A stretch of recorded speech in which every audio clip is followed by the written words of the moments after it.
આજે તમને કેસર ઓબાની વાડી બતાવીશું। અમે કેસર ઓબાની વાડીમાં આવી ગયા છીએ અને કેસર કેરી ઉપર કેવી પાકી છે તમને બતાવીએ। જુઓ, એને શાક કહેવાય। આ જો ઉપર જ પાકી ગઈ છે।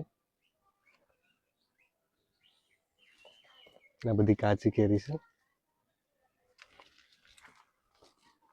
જો મિત્રો ચારે બાજુ કેસર ઓબા જ છે। બધી બાજુ જ્યાં જુઓ તો કેસર ઓબા જ છે।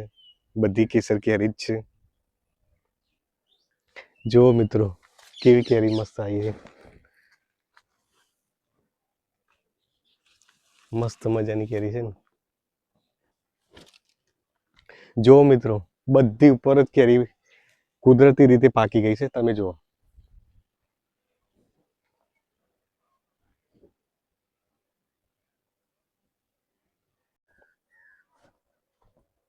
જો મિત્રો કેવી મસ્ત મજાની કેરી છે ને,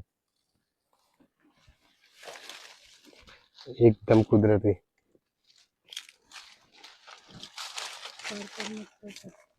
કેટલું મસ્ત મોટું ફળ છે। જુઓ મિત્રો કેસર કેરી।